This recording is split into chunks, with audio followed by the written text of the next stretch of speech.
Hey guys, it's JJ. Welcome to my Madden 21 Lions franchise. This is gonna be the team introduction video.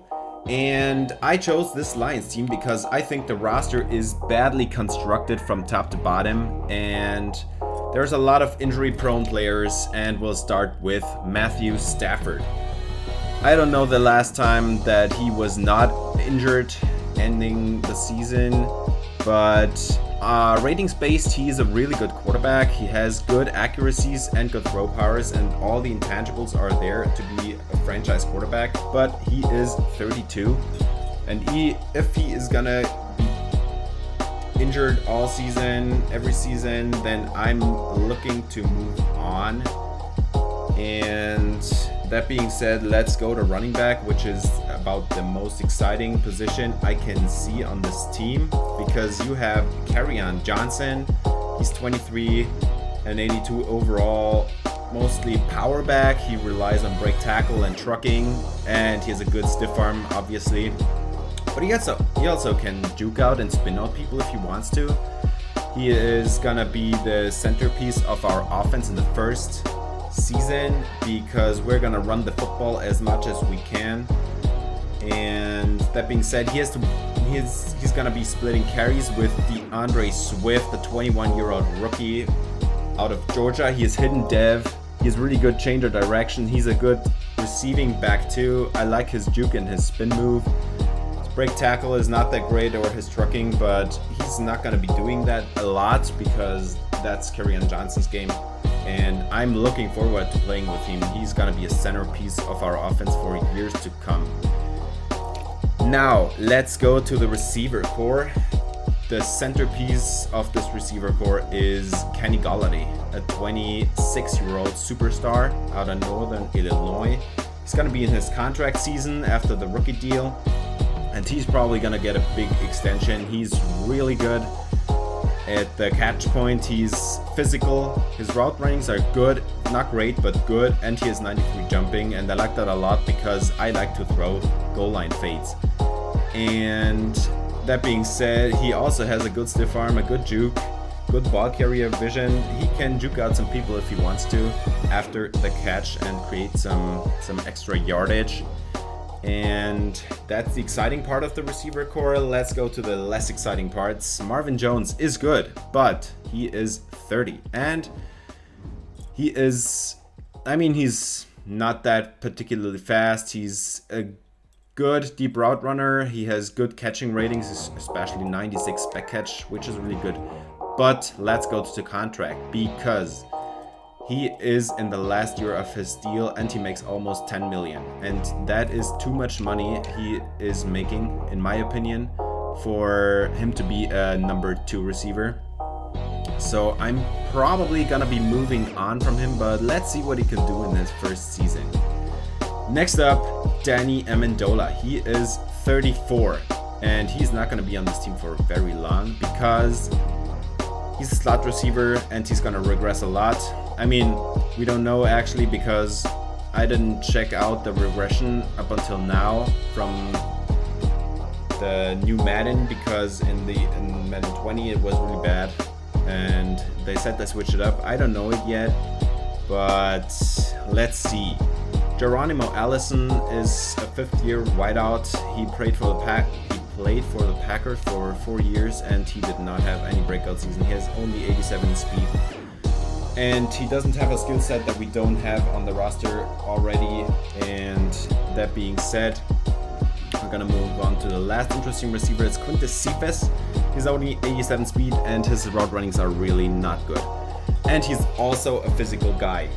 I need a lot of variety in the receiver room, and I'm probably not gonna plan on involving him a whole lot in this offense. I need a route runner there to be complementing Kenny Golladay.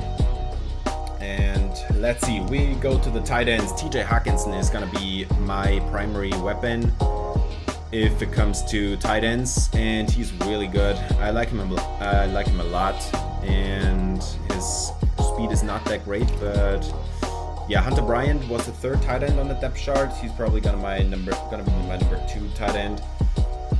Let's go to the O-line, which is horrific. Taylor Decker at age 26, I think, 74 overall. It's not that great. The left guard situation is horrendously bad, and the only building piece on this offensive line is Frank Ragnow, the center. He's an 83 overall, and he's in his 3rd season, so he's gonna be somebody I'm building around. He also has 86 awareness, which is pretty important in Madden at the center position. At right guard, we have Jonah Jackson. He's gonna be my starter, not Ibushi. Jonah Jackson is a rookie, but he's a 63 overall. I don't have a lot of hope. He only has 83 strength, and I mean 65 speed is okay, but if it doesn't work out in season 1, he's probably gonna be a backup for the rest of his career. And at right tackle, we have about the same situation with Tyrell Crosby. He's a 3rd-year player who has 87 strength, which is not that bad, but he has a lot of developing to do. And that being said, we are gonna switch to the defensive side of the ball. We have a lot of talent on the edge. Deshaun Hand and Austin Bryant are gonna be some good players I'm gonna be building around. They are 3rd and 2nd-year players. We have Trey Flowers. We have the 2 Okwaras, Romeo and Julian Okwara. These are 5 edge rushers I really like a lot. That being said, our defensive tackle, Danny Shelton, is already 27, and seeing as I have this much edge help, I'm probably gonna move somebody of them to defensive tackle and build a 4-3, because I don't like the 3-4, and our 3-4 outside linebackers they are old or bad. And Jamie Collins is already 30. He's gonna be regressing a lot, and on the other side there is not gonna be anyone particularly good. Middle linebackers is okay. We have Jelani Tavai. He is 23, and I look to build around him, but I might be moving on if it doesn't work out. He's only a 71 overall, and his coverages are not that great. His speed is 83, it's okay. He has good hit power. He has a good closing burst with 86 XL and 82 pursuit. But if it doesn't work out, I'm gonna be drafting new linebackers. And the other outside linebacker spot, Christian Jones. No, he is 29. He's 73 overall. That is not enough, especially with only 80 speed. I like some speed in my linebacker core, and he's not gonna do it. So that being said, I probably am gonna move on from the 3-4 and build a 4-3. And now let's go to the most exciting position defensively. We have 2 good corners in Justin Coleman and Desmond Trufant. That being said, they're old and injury prone. Justin Coleman is 27, which is okay. He can still play a few years, but the most exciting piece I'm gonna build around is Jeff Okudah. He's probably gonna be my day 1 number 2 outside corner. He has 90 speed, which is not phenomenal, but I mean, his ratings are really good right off the bat, and he has 91 jumping, so you can really play him outside against the big guys. And he's 6'1", which is enough, I would say. And he has 75 play rec, which is a good intangible to have right off the bat as a rookie. And there is one other corner in this depth chart I'm really excited about, and that is Amani Oruwariye. He's 24. He was a rookie last year. He didn't get to play that much, but his ratings are solid for a number 2 corner. And you can work on that. 89 speed is okay. He has 73 catching, which I really like a lot, because he's gonna be picking off passes. And I'm not sure yet. He's 6'2", but he might still play in the slots because 89 speed is not that great. But let's see. Free safety, Duron Harmon. He is too old. He is only 87 speed, which is okay for a safety, but I like my free safeties to have 90s speed in the 90s, because I like to play single high, and 87 speed is not going to cut it. And that being said, he is also 29 years old. He's not going to be getting any better, so I am probably going to be moving on from him too. and I like drafting free safeties. So there is one exciting player left, and that is Tracy Walker. He's a third-year player, and I'm gonna be really happy to play with him. He has 89 speed, which is really good for a strong safety, I think. And his zone coverage is good. His tackling is better than Harmon's, because Harmon's tackling and block shedding was horrific. And Tracy Walker has good, solid tackling. You can improve on that, but I mean, it's in the 70s. If you get it up to the low 80s, that's good enough. We have about 49-year-old Matt Prater, a kicker, and a third-year punter in Jack Fox. And that is about it for the roster. Now let's go through the draft picks. It's just a standard 7 draft picks every round except the 7th round. The Lions gave that up somehow, I don't know, but other than that, we have all the draft picks that we originally had. Now let's go to contracts, because there is a bunch of players that are going to be gone after the first season, or have expiring contracts at least. And there is a lot of backups, but there is Marvin Hall, a 27-year-old receiver. He is not good, and he's not going to be getting any better because he's already 27. He's going to be regressing in 2 years, and I don't have any interest in keeping him. Same goes for Ford. He's 25, so you could still do something with that, but we'll see. We have a crowded corner room. Geronimo Allison, as I already said, he's probably going to be gone because he didn't develop in his 4 years with the Packers, and Danny Amendola is way too old.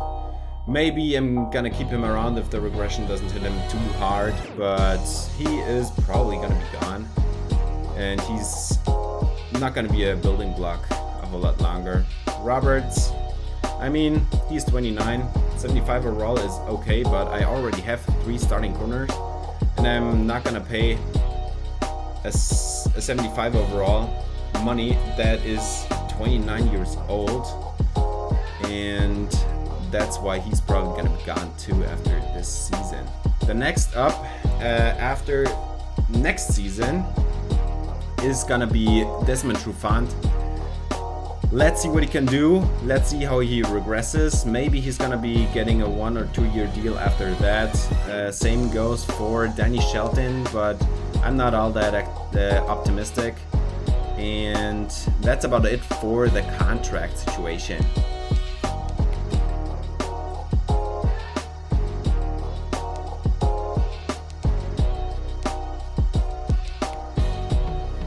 Let's check out the team schedule now. We are gonna open the season against the Bears at home in Detroit, and I'm looking forward to that matchup against Mitch Trubisky. Then the next division rivalry against the Packers and Aaron Rodgers and that really talented defense, so let's see what we can do. The next games are versus the Cardinals and the Saints, 2 high-powered offenses, and the Falcons in Week 7 are high-powered offense too. In Week 6 we have the Jaguars, who we could beat probably, but let's see about that. They had almost their entire AFC Championship roster. What's the word I'm looking for? Ripped apart. Next teams are Colts and Vikings. They're really gonna be tough to beat. And then Washington and the Panthers. There's gonna be a victory or 2 there, I think.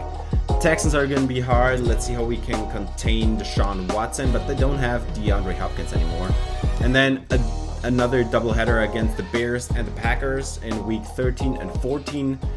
And a really tough stretch against Derrick Henry, Tom Brady and his high-powered offense, and the Vikings defense in Week 17 to close out the season. But since we are probably going to be picking top 10 or maybe even top 5 in the next draft, I don't really care how tough the stretch is at the end because we're not going to be in the playoffs. So with that out of the way, I'd like to talk about this franchise in general for a couple minutes. I like to build through the draft, so there's not going to be a huge, ridiculous spending spree in free agency. and I like to play realistic. Since there is no preseason in real life, I'm not gonna do a preseason video. I'm gonna play the preseason off screen just to test my sliders and to test my players, because I don't have a real training camp. There's just this regular training, which is freaking boring, by the way. And after that, there is gonna be episode 2, which is gonna include week 1 with a small preseason recap with the cuts and the trades. There is already a trader I want to trade for on the trade block, and trading in this game is gonna be limited because the trade logic is easy to abuse, and in general it's pretty bad since, I don't know, Madden 15 or something. So I'm not gonna trade a whole lot. I'm only gonna trade if the trade makes sense for the opposing team too. So for example, if a player is buried on a depth chart or something like that and I want to get a draft pick out of him so that I can build around him, then I'm gonna make a trade, but only if there is like a fair deal. And I have the expert scouting package purchased at the start of the game, because it's really the only option in my eyes, because all the other options, which there are 2, are not helping me with the draft, and the expert scouting package is gonna give me 25 extra scouting points each week, and I like that. And that's gonna do it for this video. Thanks for watching. If you enjoyed, hit the like button and subscribe for more Lions franchise. See you in the next video.